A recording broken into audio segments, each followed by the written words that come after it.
अच्छा सुबह के दिन मुझे ख्याल आया, मैंने कहा जब रिवीजन हो ही रही है तो कुछ हम ज़रा उसकी कोई स्केड्यूल बना के, तो एक टूटा बजा सा एक स्केड्यूल बना के वो शेयर कर दिया कि अच्छा भाई ये है।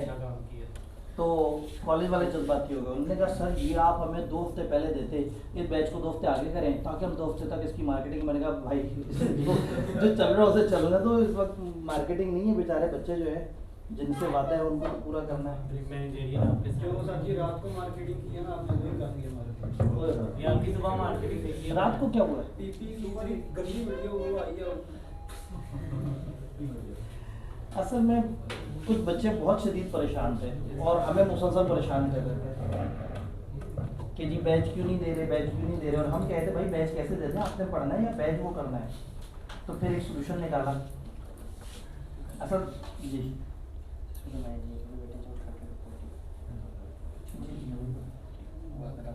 नहीं मैंने ऐसा नहीं करता, सारी एग्जीक्यूशन तबाह कर दी है, ऐसा नहीं है। कि अब जोहिर साहब को आपने कहना है कि सर कह रहे थे कि ऐसे नहीं होना था, किसी और तरीके से होना था। माइक अच्छा दूसरा माइक भी चाहिए।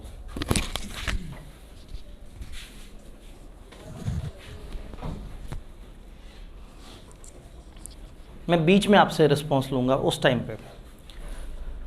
तो वो पीपी वाली जो वो है वीडियो, वो उन बच्चों के लिए जो क्वालिफाइंग अटेम्प्ट दे रहे हैं।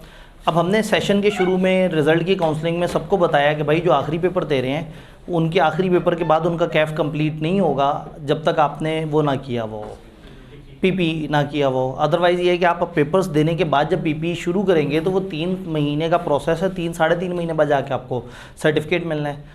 तब आप फॉर्म में अप्लाई करने जाएंगे, वो कहेंगे कैफ़ क्वालिफाइड हो, आप कहें हाँ जी कैफ़ के पेपर क्वालिफाइड हैं, हैंड्स ऑन कोर्स रहते हैं, तो वो बंदा फिर कैफ़ क्वालिफाइड नहीं कहलाता। अब प्रॉब्लम ये है कि इस चीज़ में इतनी मिसकम्युनिकेशन और बहुत सारे बच्चों को अभी तक कन्फ्यूजन है कि क्या उन्हें हैंड्स ऑन कोर्स करने हैं या नहीं। अक्सर लोगों ने प्लान किया हुआ कि हम कैफ़ से फारिग होंगे फिर आराम से हम उसमें एडमिशन करा लेंगे। भाई फर्म वालों ने नहीं, एक्सेप्ट ही नहीं करना। फर्म वालों ने कैफ़ क्वालिफाइड को इंडक्शन देनी है, और कैफ़ क्वालिफाइड वो है जिसके कैफ़ के सारे paper along with hands on courses pass हुए हुए हों। तो उस वजह से हमने क्या किया, हमने शुरू के 3 महीने तक हैंड्स ऑन कोर्सेज धड़ाधड़ काफ़ी ज़्यादा एडमिशन किए, फिर हमने बंद कर दिए थे क्योंकि हमारा ख्याल ये था कि अब जो हैंड्स ऑन कोर्स में आएगा वो उन 3 महीने में वो हैंड्स ऑन कोर्स की तरफ जाएगा या अपने पेपर तैयार कर रहा होगा। अब ऐसा तो नहीं है कि सितंबर में आप पेपर दे रहे हो और साथ साथ हैंड्स ऑन कोर्स की क्लास भी चल रही हो। तो उसके बाद से काफ़ी स्टूडेंट्स हमें बार बार कह रहे थे कि ये क्या बात है, आप ऐसे क्यों कर रहे हैं, आप बैच क्यों नहीं दे रहे। हमने कहा भाई आपका नुकसान होगा, उन्होंने कहा हमारा नुकसान होगा, आप क्यों नहीं ऐसा कर रहे। अब प्रिंसिपली हम मानते हैं कि जिस वक्त पेपर्स चल रहे हो उस वक्त हैंड्स ऑन कोर्सेज नहीं होने चाहिए, और ऐसे कुछ स्टूडेंट्स हैं भी जो बेचारे फंस गए हैं। वो कहते हैं जी अब हम अपने पेपर को सेक्रीफाइस कर सकते हैं लेकिन हमने हैंड्स ऑन करना है, और हैंड्स ऑन कर लेंगे और पेपर सेक्रीफाइस होगा तो फ़ायदा इतनी भाग दौड़ में हैंड्स ऑन करने का। तो इसलिए फिर एक इस तरह का बैच क्रिएट किया कि जो सैटरडे ओनली पे किया जाए, और अभी जुलाई में टोटल 3-4 क्लासें करके उसे साइड पे कर दें। अगस्त में ना क्लास हो, सितंबर के 2 हफ्ते तक क्लास ना हो, फिर सैटरडेज़ और संडेज़ की मिक्सिंग कर कर किस तरह से ख़त्म करें कि उन बच्चों को नवंबर में उनका रिज़ल्ट आना और नवंबर में उनको सर्टिफिकेट मिल जाए। तो उसके लिए तो फिर ये इन्होंने कहा कि सर बच्चों को जितनी दफ़ा भी लिख के बताए, ना कोई पढ़ता है ना कुछ और, तो बैठे बैठे नुमाइंदे ने मोबाइल पकड़ के कहा कि जी आप वीडियो बनाएं, तो उसके ऊपर वीडियो बनाइए। तो वो असल में मार्केटिंग नहीं, वो इन्फॉर्मेशन थी। ऐसा नहीं है कि हम कोई मरे जा रहे हैं उस बैच के लिए। वो बैच शायद 10-12 बच्चों का बनेगा शायद, लेकिन वो 10-12 बच्चे भी अगर परेशानी से बच सकते हैं तो बस ये कंसर्न है। सर अगर कोई मतलब सितंबर के बाद शुरू कर दे, अक्टूबर नवंबर दिसंबर तक वो कर ले अपना हैंड्स ऑन कोर्स जी, तो आराम से उसके बाद जब अगली दफ़ा इंडक्शन ओपन होगी तो वो अप्लाई कर सकता है अगली दफ़ा में। अल्हम्दुलिल्लाह। भाईजान फर्म ने किस वक्त बंदे रखने हैं? कल ये 2 दिन पहले मैंने CFAP का काउंसलिंग सेशन किया है, तो मेजॉरिटी लोग फर्म्स में जा चुके थे और कुछ का तकरीबन प्रोसेस कंप्लीट था। तो इस वक्त जून एंड का मतलब है सर्दियों में दिसंबर एंड, तो सर्दियों में दिसंबर एंड तक मैक्सिमम लोग इंडक्ट हो चुके होंगे। जो दिसंबर एंड तक इंडक्ट हुआ होगा उसका प्रोसेस कब शुरू हुआ होगा? कुछ फर्म रिज़ल्ट से पहले प्रोसेस शुरू करती हैं, कुछ रिज़ल्ट के बाद। रिज़ल्ट नवंबर के स्टार्ट में आता है। तो अब चक्कर ये है कि नवंबर के मिड में फर्म्स ज़्यादातर कह देंगी अपनी अपनी CVयाँ जमा करा दें, अपने अपने डॉक्यूमेंट जमा करा दें। आप उनसे कहेंगे कि जी अभी रुक जाए, क्योंकि मेरे हैंड्स ऑन कोर्स का सर्टिफिकेट जनवरी में मुझे मिलेगा। सितंबर के मिड में आप फारिग हुए, फिर आप कहेंगे मुझे 1 हफ़्ता छुट्टी भी करनी है, बंदा पढ़ते साथ ही दोबारा तो नहीं पढ़ना शुरू कर देता। तो आप सितंबर के लास्ट वीक में आएंगे, एक हफ्ते बाद ICAP का आपकी इन्फॉर्मेशन जाएगी, अक्टूबर, नवंबर, दिसंबर, आपके 3 महीने कंप्लीट हुए। जनवरी के दूसरे हफ्ते में या पहले हफ्ते के एंड पे जाके आपको सर्टिफिकेट मिलेगा। आप फॉर्म के पास जाएंगे, वो कहेंगे जितनी हमारी सीटें थी हमने नवंबर में इंडक्शन कर लिया है, जो रहते थे हमने दिसंबर में कर लिया इंडक्शन। तो फिर वो आपसे क्या कहेंगे, अब अगली दफ़ा आएँ। अगला ख़तरनाक रूल ये है कि अगर आपका क्वालिफाई हो गया है कैफ और 6 महीने तक आप फॉर्म में नहीं जाते और आपकी अपनी गलती है, तो आपकी रजिस्ट्रेशन पे फ़र्क पड़ता है। सर अगर हैंड ऑन कोर्सेज नहीं होते तो कैफ ही नहीं हुआ ना? नहीं हुआ ना, यही तो प्रॉब्लम है। 6 मंथ उसके बाद काउंट नहीं होंगे जनवरी? नहीं, असल में आपका कैफ का रिजल्ट आने से काउंटिंग कर रहे हैं वो, ठीक है। फिर आपके पास कोई जेन्युइन रीज़न होनी चाहिए। आप कहेंगे जी जेन्युइन रीज़न क्या है, हैंड्स ऑन कोर्स नहीं किया। वो कहेंगे क्यों, आप कहेंगे जी मुझे पता ही नहीं था। अब इस प्रॉब्लम की वजह से इस वक्त अल्हम्दुलिल्लाह हम तकरीबन कोई 750-800 हैंड्स ऑन कोर्सेज के बच्चे पढ़ा बैठे हैं। इस बैच में ज़्यादा से ज़्यादा 10 या 12 लोग आएंगे। हमारे टीचर और बिजली का खर्चा ना 22 बच्चों से पूरा होता है और 30 बच्चे से ज़्यादा ऊपर नहीं हो सकते। तो अगर इस बैच में हम खुदा ना खास्ता कोई प्रॉफिट का भी सोचेंगे ना, तो वो कोई 30वें 20वें बच्चे पे जाके शायद उसमें से थोड़े से कुछ पैसे हो। अभी मुझे 100% पता है कि जो बैच हमारा शुरू होगा वो लॉस वाला होगा, लेकिन प्रॉब्लम ये है कि जैसे अभी भाई ने अचानक से हैरान होकर पूछा, बहुत सारे ऐसे लोग हैं जो साइलेंट होकर बैठे हुए हैं और उनको छोटी छोटी सी बातें नहीं पता। जी, एक एडिशन ये भी है कि अली भाई बता रहे थे वो हम बाद में छुट्टियों में दे दी थी।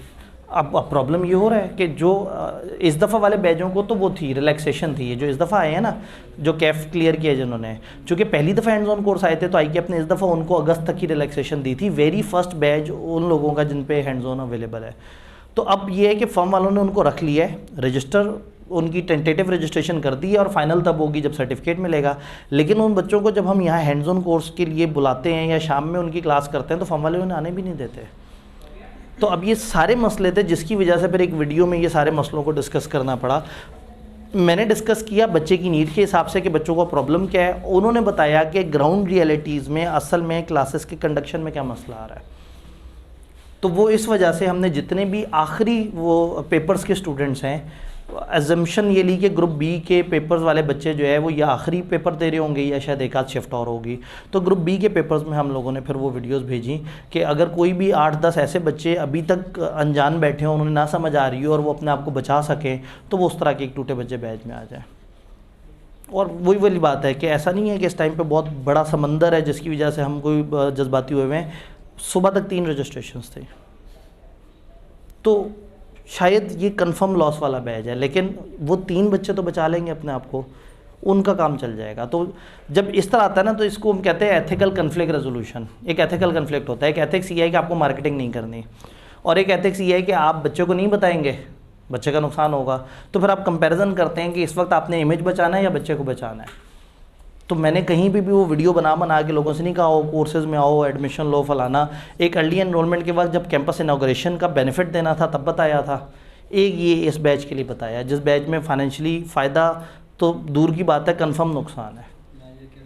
वीडियो तो अच्छी होती है। नहीं, असल में बात ये है कि हमने उसमें मकसद वो नहीं ना था कि बहुत ज़्यादा एडमिशन्स को वो नहीं करना था। मार्केटिंग 3 तरह की होती है, एक को हम कहते हैं इन्फॉर्मेटिव, एक को हम कहते हैं परसुएसिव, एक को हम कहते हैं रिमाइंडिंग। इन्फॉर्मेटिव होती है जो पहली दफ़ा बताती है कि क्या चीज़ है, परसुएड है जो लोगों को कन्विंस कर रही होती है और हमारे पास, और रिमाइंडिंग होती है जो जैसे पेप्सी वगैरह के ऐड आते हैं, अगर वो ऐड नहीं भी देंगे तो हमें पता है पेप्सी एग्जिस्ट करती है, वो रिमाइंड कराते होते हैं, हमारे दिमाग पे बार बार हमला कर रहे होते हैं कि हमारे जहन में पेप्सी आती रहे। तो ये जो हमारी ये वाली मार्केटिंग थी, ये इन्फॉर्मेटिव मार्केटिंग थी। इसके लिए शशके नहीं चाहिए, इसके लिए बहुत ज़्यादा टीज़र्स वगैरह नहीं चाहिए कि इधर से एक पॉपअप आ रहा हो, इधर से कुछ इस तरह से हो।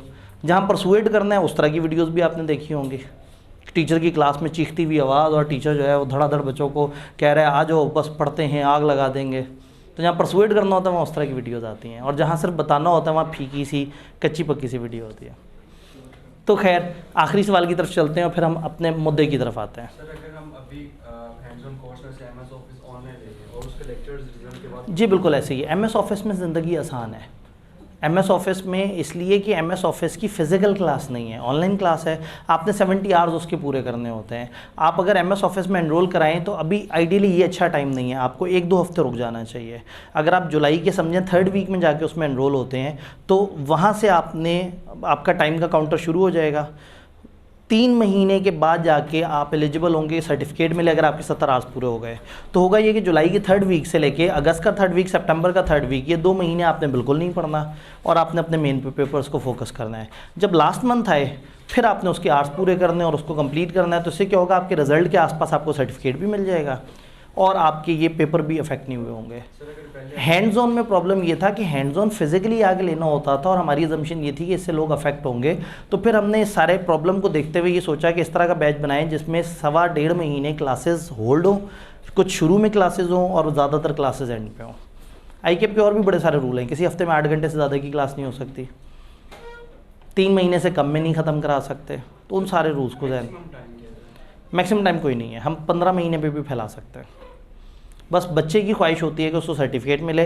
कम से कम 3 महीने बाद बच्चा एलिजिबल हो जाता है सर्टिफिकेट के लिए अगर उसने आवर्स पूरे कर लिए हो। जब हमारे पास बच्चा रजिस्टर होता है हम ICAP से कम्युनिकेट करते हैं, ICAP अपने एक पोर्टल में उस बच्चे को एंटर कर देता है। अब अगर हम उसके 2 महीने बाद उनसे कहें दें इसका सर्टिफिकेट नंबर, तो वो कहेंगे भाई अभी बच्चे के 3 महीने पूरे नहीं हुए। तो 3 महीने उन्होंने पूरे करने, आवर्स हमने पूरे करने हैं। उनका सॉफ्टवेयर 3 महीने से पहले एंट्री नहीं करने दे सकता, हमारा हार्डवेयर उस बच्चे के आवर्स पूरे होने से पहले जो है उस बच्चे को एंटर नहीं करेगा। तो हम जो है वो हम चाहते हैं कि वो अपने आवर्स पूरे करे ताकि वो सही से ट्रेंड हो। ऐसे में बच्चे कहते हैं जी आप पागल हो गए, कॉलेज में जाओ पैसे दो सर्टिफिकेट मिल जाता है। तो हम कहते हैं फिर आप उसी कॉलेज में जाओ पैसे दो और सर्टिफिकेट ले लो। चूँकि हम सिखाना चाह रहे हैं तो इसकी अपॉर्चुनिटी कॉस्ट ये है कि लोग कहते हैं जी ये सिखाना चाह रहे हैं, पागल हो गए, तो हम बस वहाँ चले जाएं जहाँ पैसे देके सर्टिफिकेट मिलता है। तो अगेन वही वाली बात है कि हमें एथिकली चलना है, हमें वो पैसे नहीं चाहिए जिसमें हम पैसे लेके सर्टिफिकेट दें और बच्चा बेचारा इंटरव्यू देने के काबिल भी ना हो क्योंकि उसे बोलना नहीं आता। तो ये कोर्सेज बोलना और एक्सेल और ये सारी चीज़ें सिखाते हैं। ये हमारा लास्ट क्वेश्चन था इररिलेवेंट डिस्कशन में, चूँकि हमारी डिस्कशन थोड़ी सी डिफरेंट है। और अगेन वही बात है कि इसकी मार्केटिंग से बात शुरू हुई थी कि अचानक से एहसास हुआ कि जब हो ही रहा है तो चलो ज़रा कोई और बच्चा भी अगर आ जाए तो क्या हर्ज है। बस थोड़ा सा देर लगा दी हमने ये वो करते करते, बच्चे माइंड बनाते बनाते हफ्ता लगा लेंगे। अच्छा फेसबुक में मुसलसल सवाल ही आ रहे हैं, सर ये ऑनलाइन होगा, ऑनलाइन होगा, ताकि कम से कम जब ये ऑनलाइन पूरा हो जाए तो उसको यूट्यूब से डाउनलोड करके अपने फोल्डर में रख लेंगे, इसको मैं कभी ना कभी देखूंगा ज़रूर। तो वो जो है ना ऑनलाइन तो ऐसे ही होता है बस पेंडिंग लेक्चर्स वाला। तो क्या आप लोग तैयार हैं? MFA का मैनेजरियल पोर्शन हमने बड़ा एक्सप्रेसली उसमें बताया है कि we are talking about managerial portion. इस टाइम पे ये अजम्पशन लेना कि MFA की किसी भी कॉलेज में क्लासें ख़त्म हो गई होंगी, ये बिल्कुल गलत बात है। चूँकि MFA के 2 हिस्से हैं, फाइनेंस और मैनेजरियल। अगर एक ही टीचर दोनों पढ़ा रहा हो तो शायद अभी तक वो टीचर फाइनेंस पे ही होगा, मैनेजरियल की शायद बारी ना आई हो सकता है टीचर ने पहले मैनेजरियल सोचा और फाइनेंस के ऊपर गया हो, तो मैनेजरियल पढ़ाने के बाद जब वो फाइनेंस किया होगा तभी वो फाइनेंस के आधे टॉपिक्स तक भी नहीं पहुंचा होगा। अगर ये दोनों साथ साथ चल रहे थे जैसे हमारे यहाँ, तो फिर ये है कि साथ साथ जब चल रहे हो तो ज़ाहिर है मैनेजरियल पोर्शन छोटा है और फाइनेंस पोर्शन बड़ा है, तो मैनेजरियल वाला टीचर अपने हिस्से का काम ख़त्म कर चुका होगा और फाइनेंस वाला जो है वो अभी चल रहा होगा।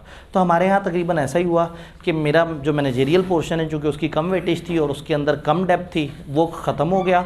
और जो फाइनेंस है वो ज़ाहिर है अभी तकरीबन महीना सवा महीना उसने चलते रहना है। तो उस टाइम पर फिर ये हुआ कि ऐसा ना हो कि ये बच्चे जो है वो बिल्कुल ही भूल जाएँ थ्योरी, या इन्होंने थ्योरी शुरू से पढ़नी शुरू की थी। आपको पता है न्यूमेरिकल जब साथ आता है तो थ्योरी आउट हो जाती है, फिर लोगों को सिर्फ न्यूमेरिकल ही पसंद होता है और थ्योरी भूल भाल जाती है। तो चूँकि हम सेशन के स्टार्ट से पढ़े थे तो एक अच्छा टाइम है कि हम एक हफ्ते के अंदर एक क्विक रिकैप करें और हम जितना मैनेजरियल पोर्शन है उसको एक दफ़ा तेज़ी से गो थ्रू करें, ताकि आप जब भी फाइनेंस पढ़ते पढ़ते मैनेजरियल को रिवाइज करना चाहें तो आपके पास कुछ ऐसे लेक्चर्स हों या कुछ ऐसा क्विक कॉन्टेंट हो जिससे आपने सिलेबस को कवर कर लिया हो।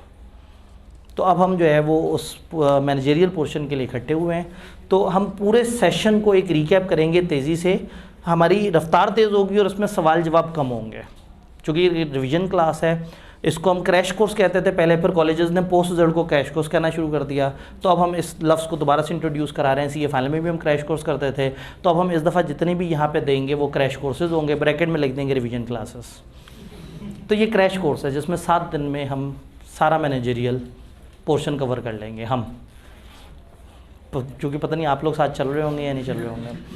अगर आप 0 पे हैं तो भी कोई मसला नहीं, अगर आप 40% कवरेज पे हैं तो भी कोई मसला नहीं, अगर आप 80% तैयार करके बैठे हैं तो भी कोई मसला नहीं। ये रिवीजन सबको फ़ायदा देगी। जो 0 पे हैं उनको कम से कम 70-80% तक ले आएगी, जो 40% पे हैं उनको 90% तक ले जाएगी, जो 80% पे उनको ये हौसला दे देगी कि जो मैं बातें कर रहा हूँ उन्हें आती हैं, इसका मतलब है दे हैव डन गुड। आप कभी भी घर बैठ के इतने आवर्स में इतना ज़्यादा रिवाइज शायद ना कर सकें, करने का सोचें भी तो आपको 100 काम निकल आएँ।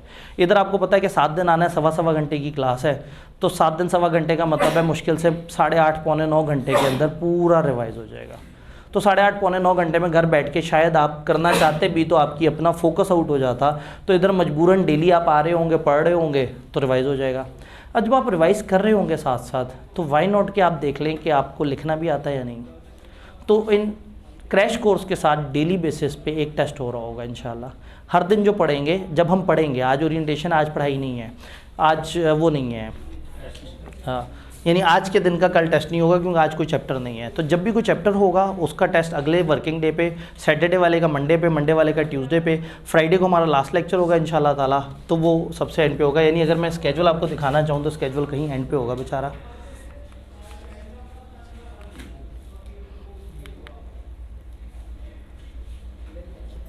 ये कुछ इस तरह से हमारा स्केजुअल है इंशाल्लाह। ये वो डॉक्यूमेंट है जो अचानक से तेज़ी से बना के वो किया कि ऐसे चलो कुछ ना कुछ इन्फॉर्मेशन तो आए। 7 जुलाई फ्राइडे को ओरिएंटेशन, 8 जुलाई सैटरडे को चैप्टर 7 जो कि हमारे मैनेजेरियल का तकरीबन सबसे इंपॉर्टेंट चैप्टर है, ये करेंगे। फिर आपके पास वीकेंड आ जाएगा। अच्छा है कि इन 2 चैप्टर्स को आपको टाइम मिले, यही 2 मेन चैप्टर्स है। तो 7 से आगे छुट्टी मिल जाएगी, आप उसे तैयार कर लेंगे, और 8 के बाद आप सारा टाइम इसको दें। मंडे वाले दिन कोशिश करेंगे इस चैप्टर के अलावा ज़िंदगी में और कुछ ना करें। सैटरडे को 7 पढ़ेंगे, वो सैटरडे संडे मंडे तक आप रिवाइज़ कर सकते हैं आराम से। तो ये 2 चैप्टर हमारे मेन होंगे, अभी हम इस पर बात करते हैं। फिर स्टेप बाय स्टेप इस तरह से हमारे चैप्टर कवर होते चले जाएंगे। यहाँ पे हमारा जो है वो लास्ट फ्राइडे पे सेशन होगा। वो लोग जो यूट्यूब से इसे कर रहे होंगे बाद में, और आप लोग भी जब इससे फ्री हो जाएंगे, तो मैं क्या करूँगा, मैं अपनी एग्जिस्टिंग चलती हुई क्लास में से कुछ बड़ी अच्छी एक्टिविटीज़ हमने बीच बीच में की हैं, मैं उनको ढूंढ के एडिट करके वो भी इसमें अपलोड कर रहा हूँगा। फॉर एग्जांपल हमने रीसेंट पेपर को करने का तरीका पूरा का पूरा डिस्कस किया, उसको लेके चले, एक पूरी क्लास हमने उस रीसेंट पेपर के ऊपर की, हम उसको भी बीच में कवर कर रहे होंगे। जिन लोगों ने रेगुलर क्लास के वो लेक्चर मिस कर दिया उनको भी फ़ायदा होगा। तो ये 7वें लेक्चर के आगे 2-3 और तरह की एक्स्ट्रा इन्फॉर्मेशन मैं उस यूट्यूब की प्लेलिस्ट में डालता रहूँगा, और आप लोग जो रेगुलर स्टूडेंट हैं आपके पोर्टल पे तो ऑलरेडी वो डाटा मौजूद होगा, तो आपको शायद ज़रूरत नहीं, फिर भी मैं वो कस्टमाइज़ हुआ हुआ, एडिट हुआ हुआ लेक्चर आप लोगों के पोर्टल पर भी डाल दूँगा, ताकि आप अगर कभी ज़रा देखना चाहें कि पेपर के वक्त क्या करना है, तो आपको एक जगह पर लेक्चर नज़र आ रहा हो। तो ये इंशाल्लाह ताला प्लान है। 2 दिन इस वीक के, 5 दिन अगले वीक के। फ्राइडे पे इंशाल्लाह ताला हम फ्री हो चुके होंगे। इस फ्राइडे का टेस्ट सैटरडे को, इसका टेस्ट अगले दिन। ये टेस्ट बड़े और ज़्यादा हैवी वाले नहीं होंगे। ऐसा नहीं होगा कि आप एक चैप्टर की अगले दिन टेस्ट करें और टेस्ट देखते साथ ही आपको इतनी हालत ख़राब हो गई कि आप कहेंगे मेरे से नहीं होना। तो इस वक्त टेस्ट का लेवल थोड़ा सा हल्का होगा, डूएबल होगा, कम से कम आप साथ साथ चल सकें। तो ये हमारा 7 डेज़ का प्लान है। क्रैश कोर्स, अच्छा ये फिर उसके बाद कॉलेज वालों ने जो बीच अल्फाज लिखे, क्रैश कोर्स जो है वो फ्री होगा, student not enrolled can join us.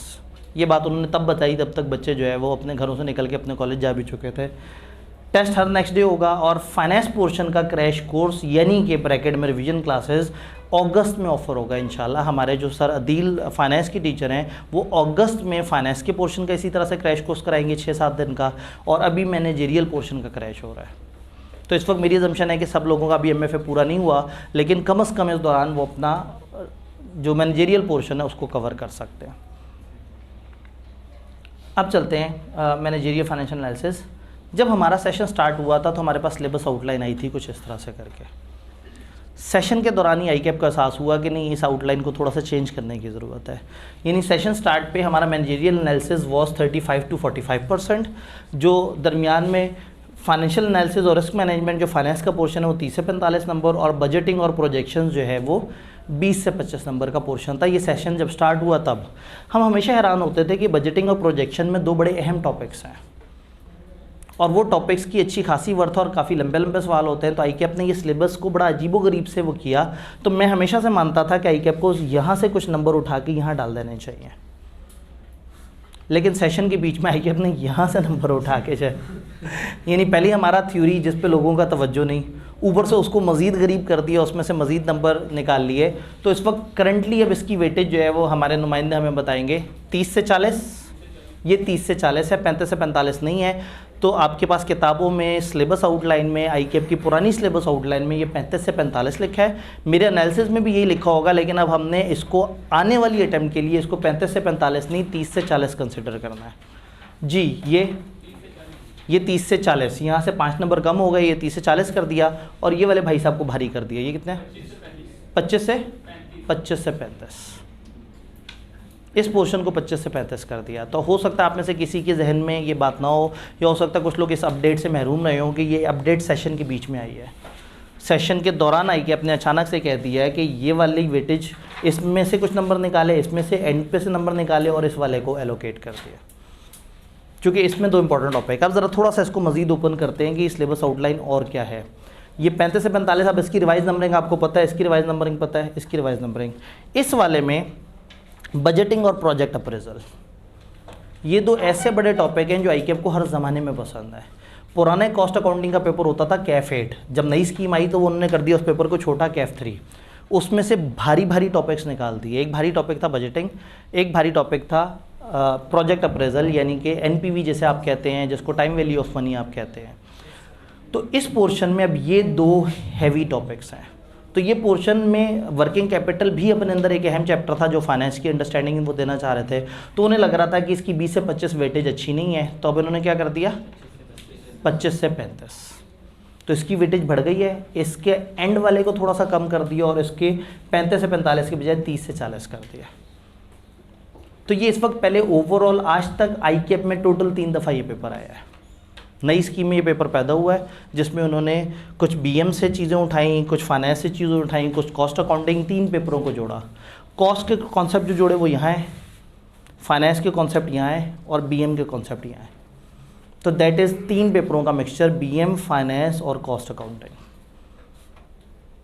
तो जिन्होंने पुरानी कॉस्ट पढ़ी हुई है उनके लिए ये पोर्शन इतना परेशान नहीं करेगा, क्योंकि उन्होंने उसकी अच्छी प्रैक्टिस की हुई है। तो अदरवाइज़ आई कैन सेफली से कि ये 2 चैप्टर्स जो है इस पूरे पोर्शन में काफ़ी इंपॉर्टेंस रखते हैं। फिर एक और चेंज क्या हुई, यहाँ इस पोर्शन में एक चैप्टर होता था स्टैटिस्टिकल एनालिसिस, ये ICAP ने डिलीट कर दिया। शुरू से जब से आया हुआ था सारे लोग कहते थे कि इसका यहाँ आना बनता नहीं है, और बिला वजह ये पोर्शन यहाँ पे है, तो ICAP ने इस पोर्शन को ख़त्म करवा दिया। इस पोर्शन में वो खुद भी कंफ्यूज थे, किताब में लिखा कुछ और होता था, पेपर में पूछते वो कुछ और पूछ लेते थे, एग्जाम्पल्स किसी और टेस्ट की दी होती थी, डाटा किसी और टेस्ट का दिया होता था। फॉर एग्जाम्पल किताब में Z टेस्ट बताया हुआ होता था उन्होंने, हो सकता है आप में से कुछ ने ये पोर्शन पढ़ लिया और बाद में ख़त्म हुआ हो। तो किताब में सारा जो डाटा था समझाने वाला वो Z टेस्ट का था, एक एग्जाम्पल में T टेस्ट डाला हुआ था। इस दफ़ा पेपर में T टेस्ट में से सवाल आ गया जो कि ऑफिशियली सिलेबस का हिस्सा नहीं था। बच्चों को नहीं पता, लेकिन उनको ग्रेस मार्क्स मिल गए। बट ICAP को खुद एहसास हुआ कि ये जो है ना कुछ अजीब सा ही हो रहा है, ये स्टैट्स यहाँ नहीं होनी चाहिए। तो स्टैट्स का चैप्टर नंबर 10 अब हमारी किताब में से डिलीट हो चुका है। कुछ और काम आपके फाइनेंस के पोर्शन के साथ हुए हो तो आपको फाइनेंस के टीचर बताएंगे, वो मैं ज़्यादा डीप डाउन नहीं जानता। थोड़ी बहुत बजटिंग वगैरह में प्रेजेंटेशन थोड़ी सी चेंज हुई है, बट मैनेजेरियल के पोर्शन में भी कुछ चैप्टर्स में कुछ चीज़ें माइनस हुई हैं। तो जब वो चैप्टर आएगा मैं आपको पढ़ाते हुए, अगर आपके पास पुरानी किताबें होंगी तो साथ साथ बता दूंगा कि कौन कौन सी चीज़ चेंज हो गई है जब हमें पढ़ने की ज़रूरत नहीं है। डन। तो ये एक ओवरऑल एनालिसिस है। स्प्रिंग 22 नई स्कीम की पहली अटैम्प्ट थी। 32 नंबर के लॉन्ग क्वेश्चंस आए हमारे पोर्शन से और 3 नंबर के MCQs आए हमारे पोर्शन से। अटैम्प्ट आगे गई, 40 नंबर और 4 44 नंबर, जिससे उन्हें एहसास हुआ कि ये क्या कर बैठे हैं, ये तो ज़्यादा जुल्म हो गया। तो अगली दफ़ा वो शर्मिंदा हुए और उन्होंने उसको 34 और 8 किया, और इसका मतलब है कि तकरीबन 42, 44, 35। तो सबसे कम जो पेपर आया वो 35 नंबर का है और सबसे ज़्यादा जो आया है 44। आई कैन से कि 40 एक नंबर की औसत है, शायद मैं 38-39 कह सकता हूँ औसतन हमारे पोर्शन से MCQ और थ्योरी मिला के तकरीबन 38 नंबर। ये बात तब हो रही है जब ये पेपर था, ये पोर्शन था, अब इन्होंने कर दिया इसको 30 से 40। तो आई बिलीव कि अब पेपर में तकरीबन 33 से 35 तक, इससे ऊपर शायद अब वो ना जाए हम हमारे पोर्शन को लेके, यानी शायद 1/3 ऑफ द पेपर मैनेजेरियल और 2/3 ऑफ द पोर्शन पेपर आगे वाली चीज़ है। तो मैनेजेरियल को लेके अगर आप ज़्यादा परेशान है कि मेरा अभी तक कवर नहीं हुआ या इस तरह से करके, तो थोड़ा इतनी परेशानी की बात नहीं है, इसकी वेटेज थोड़ी कम हो गई है। बट अगेन इसके अंदर कुछ खास एरियाज़ पे ज़रा ज़्यादा एफर्ट करके आप बड़े जल्दी यहाँ पे अच्छे नंबर लेके और अपने आप को आगे लेके चल सकते हैं। यहाँ तक सब बात समझ आ रही है? तो ये मैनेजेरियल का हमने देखा। बाकी एनालिसिस आपके सामने है, आपके टीचर ने अपने पोर्शन के अपने तरीके से मज़ीद तोड़ के आपको एनालाइज करके या जो भी जैसे बताया हो वो उनका मामला है। इस वक्त मेरा कंसर्न है सिर्फ ये, जब यही मेरा कंसर्न है तो फिर इतने ही पोर्शन को जूम कर लेते हैं। अब इसको अगर मैं 100% मानूँ, ये 121 नंबर जो 3 अटैम्प्ट्स में आए हैं, अगर मैं इसको 100% मानूँ तो 63% ऑफ द पेपर इन आखिरी 3 चैप्टर से आया है, 7, 8, 9। इसमें से भी देखें तो 7 में से 29% ऑफ द पेपर, औसतन आपका मैनेजेरियल पोर्शन का 29% एक ही चैप्टर से है। फिर अगर देखें तो चैप्टर 6 है जिसमें पेस्टल कंबाइंड है।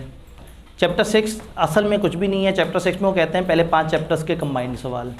तो आईकेएफ कभी कभी पहले 5 चैप्टर्स का कंबाइंड सवाल बनाता है, तो बजाय इसके कि मैं उन 5 चैप्टर्स में तोड़ के उसके नंबर दिखाता, मैंने उसको चैप्टर 6 के आगे दिखा दिया। तो एक सवाल ऐसा है जो कि कंबाइंड आया हुआ है। जब इन्होंने मॉक शेयर किया था तो मॉक में कंबाइंड सवाल था, और उसके बाद रीसेंट पेपर में उन्होंने जो है वो 10 नंबर का एक सवाल कंबाइंड पूछा हुआ है।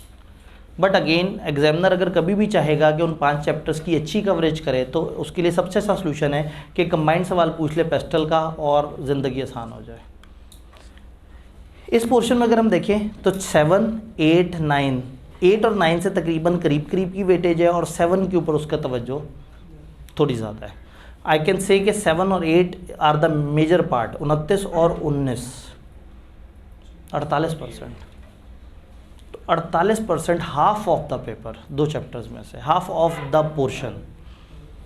तो मैनेजेरियल पोर्शन में जब आए आपने 7, 8 के साथ तो सोचना भी नहीं है कि इनके साथ मैं जो है ना कोई नाइंसाफ़ी करूं। 7, 8 को तो घोल के पी लेना है।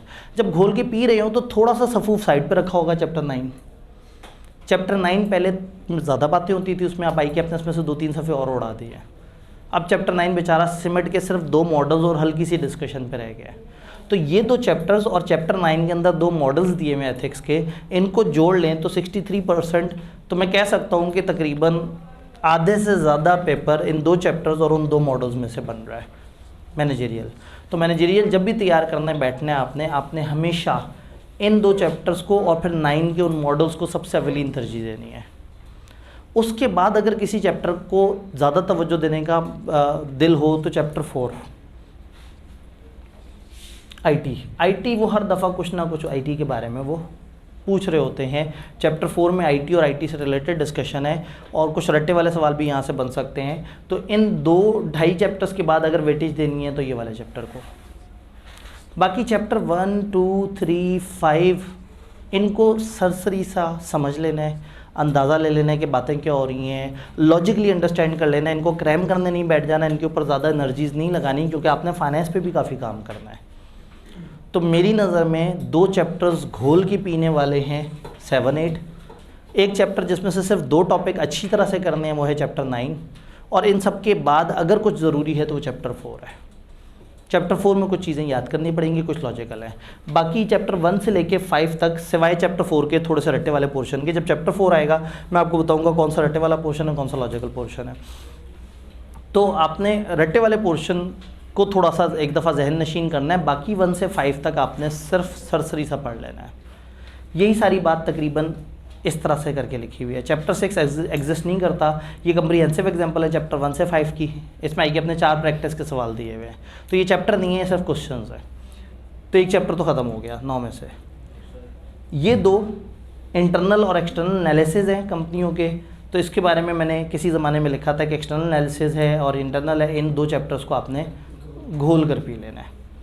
चैप्टर 9 के बारे में मैंने बोला था कि कोड ऑफ एथिक्स के बेसिक्स दिए हुए और 2 मॉडल्स दिए हुए। अल्हम्दुलिल्लाह आईकेएफ का कोड उन्होंने यहाँ से उड़ा दिया। उन्होंने सोचा बच्चों को अच्छी दफ़ा कोड पढ़ा दिया हमने, ऑडिट में भी है, FR2 में भी है, थोड़ा सा टेक्स्ट में भी तस्करा था, तो हमारी जान बख्शी हो गई है। यहाँ से कोड ऑफ एथिक्स का पोर्शन उड़ा दिया उन्होंने। तो 2-3 इजाफी सफ़े जो है वो माइनस हो जाते हैं यहाँ से।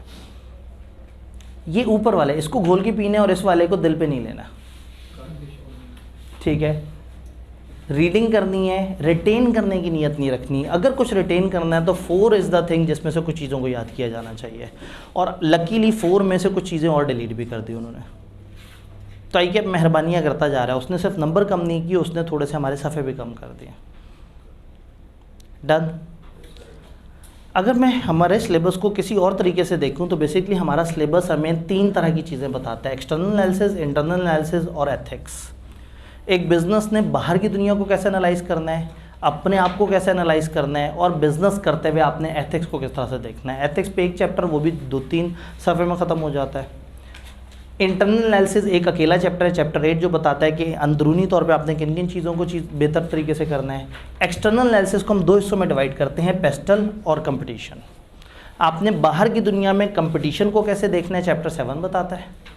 और बाहर की दुनिया में डिफरेंट फोर्सेज हैं, चैप्टर 1 से लेके 5 तक, पॉलिटिकल, इकोनॉमिक, सोशल, टेक्नोलॉजिकल, आपने इनको किस तरह से देखना है।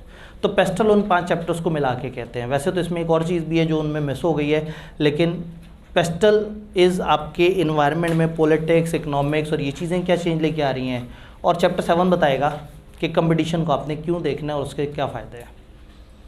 तो अगर मैप देखें अपने सिलेबस का तो कुछ इस तरह से है। अब जब हम एक राइटिंग के पेपर की तरफ आते हैं तो एक सवाल हमेशा लोगों के जहन में आता है कि हमने चीज़ों को कैसे तैयार करना है और क्या बातें हमें पता होनी चाहिए और क्या खौफ हैं इस पेपर के। इस पेपर में कुछ टिप्स, रिक्वायरमेंट्स को ध्यान से पढ़ना होगा। हो सकता है सवाल पढ़ते साथ आप इतने एक्साइटेड हो जाएं कि आप जवाब लिख दें पूरा और बाद में पता लगे कि जवाब उन्होंने पॉजिटिव नहीं नेगेटिव फीचर्स पूछे थे। तो इसमें रिक्वायरमेंट ध्यान से पढ़ना है। टाइम मैनेजमेंट इस पेपर का बहुत बड़ा चैलेंज है। ये वाहिद पेपर है जो न्यूमेरिकल और थ्योरी दोनों की मिक्सिंग है। थ्योरी की तरफ जाएंगे तो न्यूमेरिकल हाथ से निकल जाएगा, न्यूमेरिकल की तरफ जाएंगे थ्योरी हाथ से निकल जाएगी, दोनों को करेंगे पेपर हाथ से निकल जाएगा। तो वो समहाउ कहीं ना कहीं इसमें थोड़ा सा प्लान करना होगा, प्रैक्टिस करनी होगी। पेपर वाले टाइम पे अपने आप को आदी करना होगा कि 1.25 घंटे के अंदर अंदर मैनेजरियल का पोर्शन करने की कैपेसिटी डेवलप हो जाए आपकी, तो आप डिफाइन कर सकें। पेपर में जब जाएं तो आपको पता होगा मैंने पहले कौन सा पेपर वो चूज़ करना है, फिर कौन सा।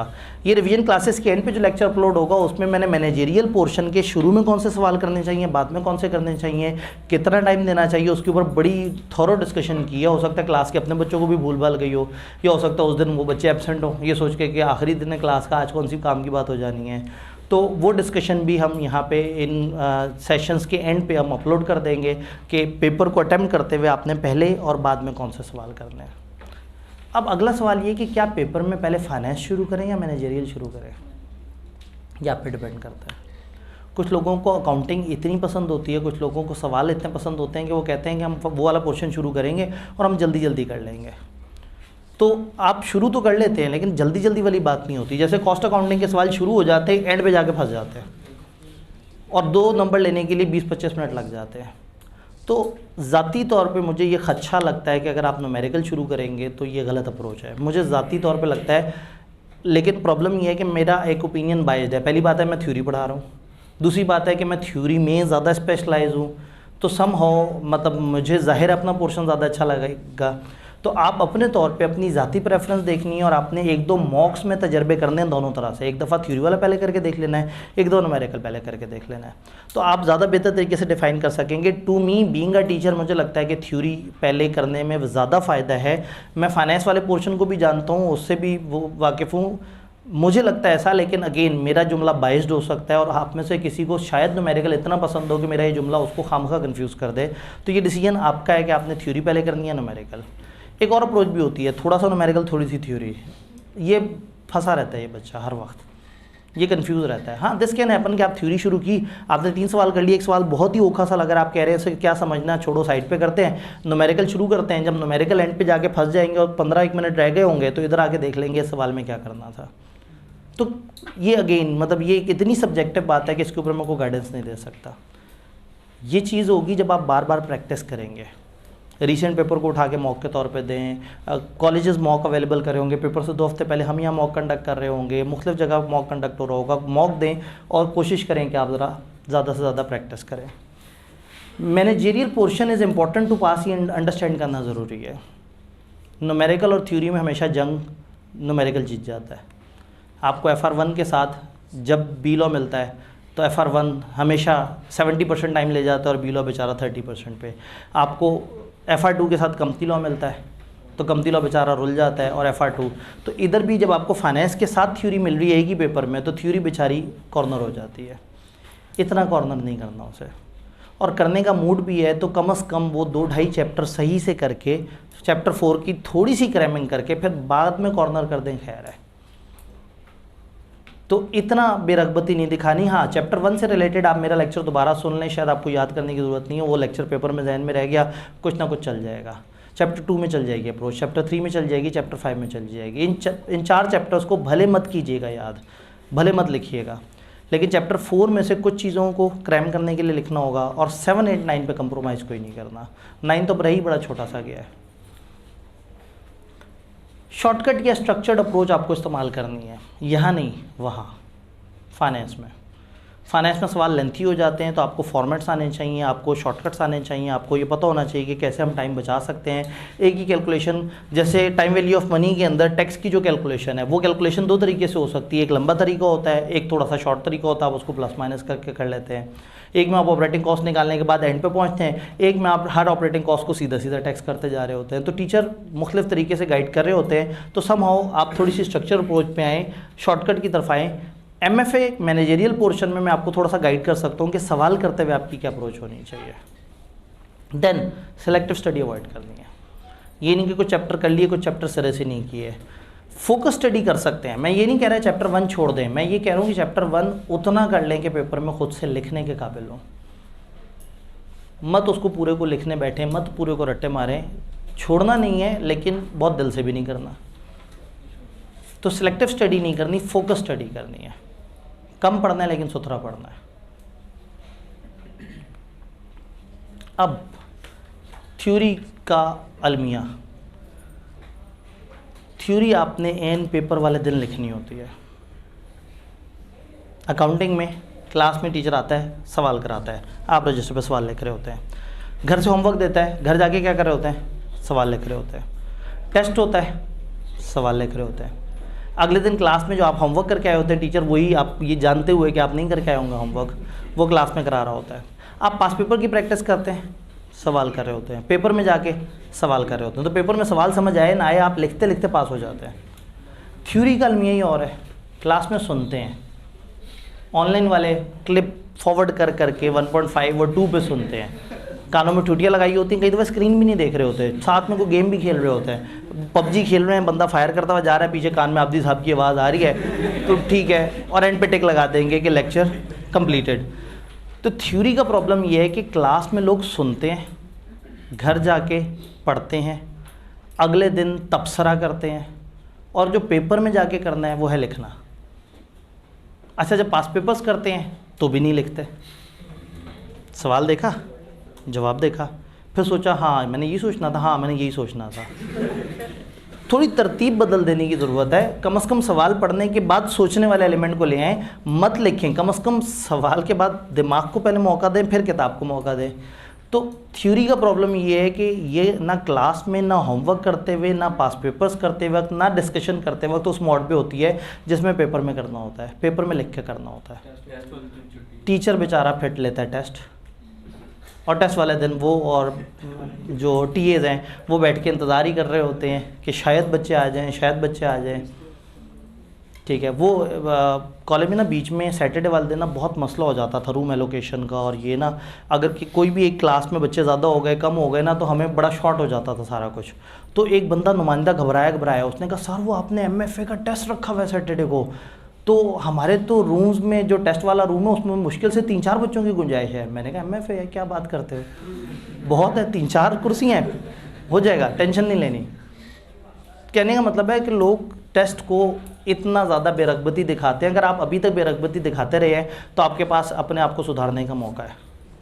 वो नहीं होता बंदा मरने के बाद कहता है कि मुझे को 10 दिन और मिल जाए ना, मैं ज़िंदगी में जाके उस तरह से जीऊँ जैसे अल्लाह ने कहा था। तो समझे आपको 7 दिन मिल गए। तो जब आप कहते हैं ना कि मैं अगली दफ़ा सही से पढ़ूंगा, अगली दफ़ा की ज़रूरत ही नहीं है, आप इन 7 दिन सही से पढ़ लें। इन 7 दिन में रिपीट टेलीकास्ट करें, लेक्चर भी ध्यान से सुने, घर जाके भी पढ़ें, याद भी करें और लिख के टेस्ट भी दें। हाँ, टेस्ट इतने मुश्किल नहीं बनाएंगे कि आप लोगों को फिर मायूसी होना शुरू हो जाए, तो टेस्ट का लेवल रेगुलर क्लास से थोड़ा सा हल्का हो जाएगा। तो क्योंकि वो डेली हो रहे हैं, एक दिन में ये अजम्पशन लेना कि लोग बहुत अच्छी तैयारी के साथ आएंगे, वो भी थोड़ी बेरहम अजम्पशन है। हम सारा गुस्सा निकालेंगे मॉक में, कि मॉक फिर एक अच्छा कम्प्रीहेंसिव इस लेवल पे होगा कि जब आप आएँ तो आपको ज़रा कुछ डिफ़िकल्टी लगे और आपके लिए वो चैलेंजिंग हो। तो बस वो जो सारा कुछ सोचा था आपने सेशन के स्टार्ट में, फिर रिज़ल्ट आने पे, फिर उसके बाद दोबारा, और जो पेपर देने के 1 हफ़्ते बाद सोचना है, थोड़ा सा पीछे आते हैं, अभी सोच लें और कल से सीरियस हो जाए। सवाल कितनी तरह के आते हैं, मैं बता ही रहा था कि थ्योरी का अलमिया ये है कि आपको ये नहीं पता होता कि इसको लिखना कैसे है। अकाउंटिंग कर करके आपका हाथ सेट हो गया होता, आपको पता होता है कि पहले एक टी अकाउंट बनाना है, फिर ऐसे करना है, कुछ चीज़ें लेफ्ट साइड पे डालनी है, कुछ राइट पे डालनी है, पता नहीं क्यों, लेकिन ऐसे ऐसे करेंगे, नंबर मिलते चले जाएंगे।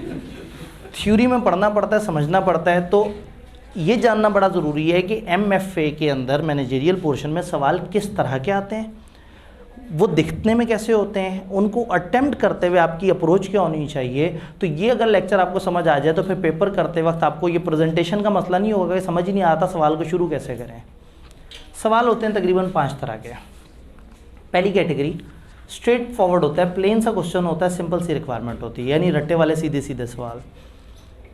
ये सवाल दिखने में कुछ इस तरह से होता है, छोटा सा 1 लाइन 2-3 लाइन का सवाल होता है, जिसमें कोई किरदार नहीं होता, कोई कंपनी नहीं होती, किसी इंसान का नाम नहीं होता। बस वो कहते हैं आप वर्चुअल ऑर्गेनाइजेशन की फ़ीचर बता दें। वो कह देते हैं अच्छा आप बताएं वैल्यू चेन किसे कहते हैं, आप बताएं फलाना किसे कहते हैं। यानी कि पहला सवाल है, पहली तरह का सवाल है जो बिल्कुल सीधा सवाल है, ना कोई सिनेरियो, ना कोई सिचुएशन, ना कोई इंसान, ना कोई किरदार, छोटा सा सीधा सा रट्टे वाला सवाल। समझाने के लिए आपको अब आपने ना इसको थोड़ा जूम करना है, मैं ना भी नज़र आऊँ लेकिन बोर्ड ज़रा नज़र आए ताकि लोगों को समझ आए, क्योंकि ऑलरेडी काफ़ी बारीक लिखा हुआ है। जैसे describe briefly Syrian feature virtual organisation, इसी तरह से what are different type of entry barrier which में डिस्करेज एंट्रेंट फ्रॉम फलाना फलाना फलाना। जिन्होंने सिलेबस पढ़ा हुआ है उनको टॉपिक पता है। मकसद इस वक्त ये बताना है कि ये तकरीबन इस तरह का देखेगा सवाल, 2 लाइनें 3 लाइनें 4 लाइनें, और ज़्यादा लाइनें भी होंगी तो आपने देखना है कोई किरदार वगैरह तो नहीं। अगर किरदार नहीं है तो किताब में से कोई सीधी सी बात उन्होंने पूछी होगी जो आपने किताब में से जवाब देनी है। तो इसको प्रेजेंट करने का कोई ख़ास तरीका नहीं है, आपने सिर्फ कॉपी एंड पेस्ट कर देना नोट से। कोई प्रेजेंटेशन नहीं चाहिए कि स्टार्ट कैसे करें, एंड कैसे करें, हेडिंग कौन सी डालें। उन्होंने कहा वर्चुअल ऑर्गेनाइजेशन के फ़ीचर बताएं, आपने 4 फीचर उठा के वहाँ पे पेस्ट कर दिए। उन्होंने कहा वैल्यू चेन में क्या 5 चीज़ें होती हैं, आपने कहना ये 5 चीज़ें होती है। उन्होंने कहा पोर्ट ऑफ 5 फोर्सेस के नाम बताएं और एक्सप्लेन करें, आपने नाम बताना एक्सप्लेन करना है। जो उन्होंने कहा है जैसे उन्होंने कहा है बस आपने अपनी याददाश्त को उठा के लिख देना है। कोई बहुत अच्छी इंग्लिश नहीं चाहिए, बस जो किताब में नोट्स में लिखा हुआ है वो एज इट इज़ जा सकता है। Done. Second category seems logical सवाल होता है, रिक्वायरमेंट सीधी सी होती है लेकिन कहीं ना कहीं किसी इदारे का किसी सिनेरियो को जिक्र किया होता है। हम इसको लॉ वगैरह में टाइप 2 सवाल कहते हैं। ये सवाल थोड़ा सा बड़ा होता है, नीचे रिक्वायरमेंट से आपको नज़र आ रहा होता है कि एक रैमिंग वाला है, लेकिन दरमियान में किसी इदारे का जिक्र होता है। फॉर एग्जांपल इसमें हॉरिजॉन लिमिटेड है, एक ख़ास किस्म का बिज़नेस कर रही है और आपसे पूछा है कि प्रोडक्ट लाइफ साइकिल के अलग अलग फेजेज़ में बताएं कौन सी कॉस्ट इन्वॉल्व होती हैं, कौन सी प्रोमोशनल स्ट्रेटेजीज इन्वॉल्व होती हैं। अब किताब में एक जगह एक ऐसा टेबल है जो इन अलग अलग फेजेस पे बताता है कि किस तरह की प्रमोशन होती है, लेकिन उन्होंने सीधा सवाल नहीं पूछा, उन्होंने एक कंपनी का जिक्र किया है। ये कंपनी है, ये कंपनी ऐसे ऐसे कर रही है, बताओ कौन सी प्रमोशनल स्ट्रेटेजी ये वाली कंपनी में pursue for marketing of its products. तो ये इस तरह का सवाल होगा जिसमें सिचुएशन सी होगी, लेकिन नीचे रिक्वायरमेंट पढ़ने के बाद आपको समझ आ जाएगा कि वो पूछा उन्होंने आपसे रटा है। तो ऐसा नहीं है कि आपने पिछले सवाल की तरह सिंपली कॉपी पेस्ट कर देना है और फिर आईके एग्जामिनर कमेंट में कहेगा कि बच्चों ने रेफर ही नहीं किया सवाल में उस इदारे को जिसका हमने जिक्र किया था। तो आपने क्या करना है, सवाल शुरू करना है 2-3 लाइनें छोड़ने के बाद। उन्होंने ये 4 फेजेज़ में प्रमोशन पूछी है, अगर ये ऊपर सिनेरियो ना होता तो आप क्या करते, 4 पोर्शंस की हेडिंग डालते और नीचे 2-2 लाइनें लिख देते।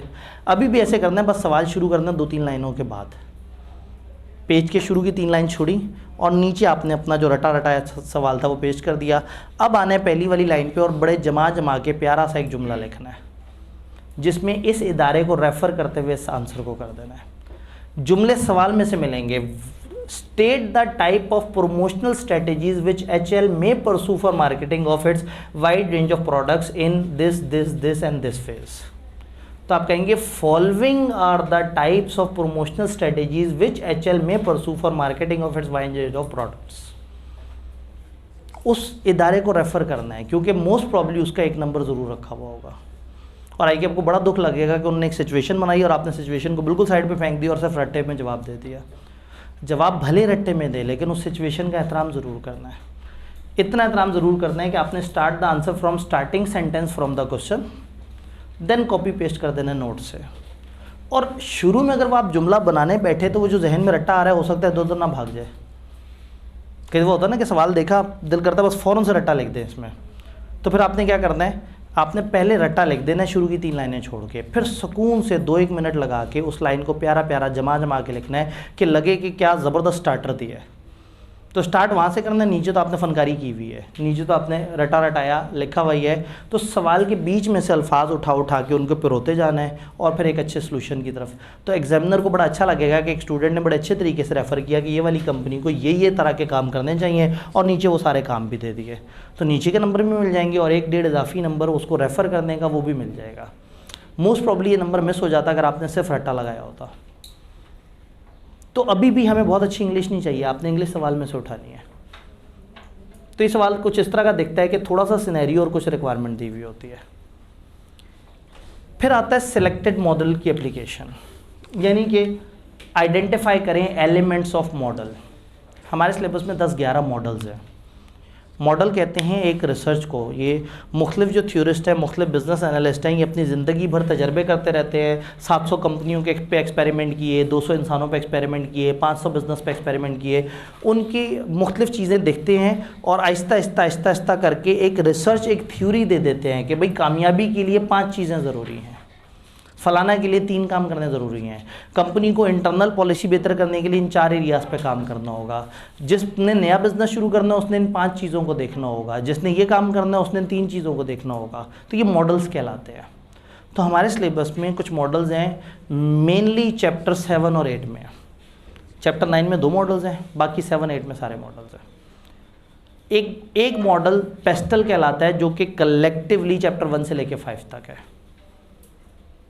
तो 7 और 8 जब अच्छे तरीके से कर चुके होंगे तो ये मॉडल आपको मिल जाएंगे। ICAP को बड़ा अच्छा लगता है कि वो मॉडल में से सवाल पूछे।